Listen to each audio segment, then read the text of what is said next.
Allez, on s'attaque à une nouvelle compétence. Qu'est-ce qu'on nous donne ici? On nous donne un tableau de valeurs. Très bien, tableau de valeurs. On a x et f de x avec des correspondances entre antécédents et images. Très bien, antécédents, c'est des couples d'antécédents et images. Pour chaque antécédent, vous avez une image associée. Et qu'est-ce qu'on nous demande là? On nous demande l'image de 1 par la fonction f et l'antécédent de 3 par la fonction f. Donc ça nous ramène à des compétences qu'on a déjà fait. Donc on est passé d'égalité à phrase de français comme ici, ou phrase de français à égalité. Okay, ça, c'est des choses que normalement vous maîtrisez. Si ce n'est pas le cas, revenez sur ces compétences-là. Il faut absolument les maîtriser. Mais tout se résume encore une fois à ça.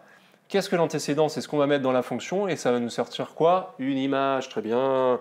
Donc ici, f. Donc ce qu'on pourrait noter, en représentant encore une fois f de a est égal à b, qu'est-ce que je peux dire pour la première colonne? F de machin égale f de 1 égale moins 2? Non, bien sûr que non, c'est une petite blague. Qu'est-ce qu'on rigole? Donc ici, moins 2, c'est bien les antécédents, ok? Et f de moins 2, pardon, est égal à quoi? À 1, ok? Si vous avez... En fait, vous pouvez réécrire ça à chaque antécédent, mais on ne va pas se le refaire, ce n'est pas la question qu'on demande. C'est juste, reprenez ça bien au brouillon si ce n'est pas clair. Et là, normalement, tout doit s'éclairer quand vous avez bien ça en tête. Ici, c'est les x, ici, c'est les y. Donc, l'antécédent par la fonction, l'antécédent de 1, par exemple, par la fonction f, c'est moins 2, ou l'image de moins 2 par la fonction f, c'est 1. Voilà. Après, il faut jouer avec les phrases gauche-droite, toujours. Il y a toujours un moyen de se tromper en faisant un gauche-droite aussi. Hein.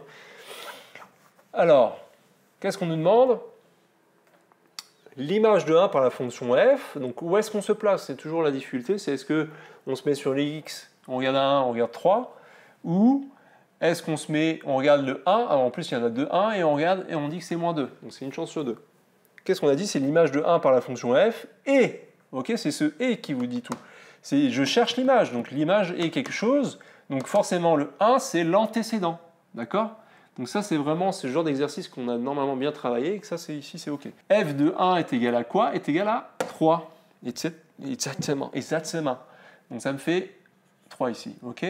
Donc on se rappelle aussi, toujours la petite nuance, on pourra toujours avoir qu'une seule image, par contre, on peut avoir, attention, plusieurs antécédents.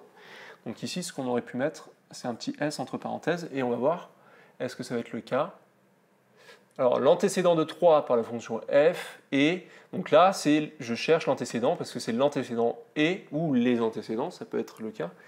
Donc l'antécédent de 3 par la fonction f, je regarde cette fois-ci au niveau des images, hop, bah c'est ici. Donc ici, en fait, on retombe exactement sur la même case, c'était pour montrer les deux cas. L'antécédent de 3 par la fonction f, bah là, c'est 1, ok?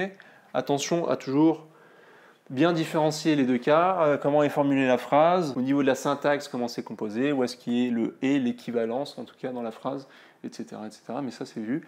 Donc voilà comment on peut extraire des images et des antécédents d'un tableau.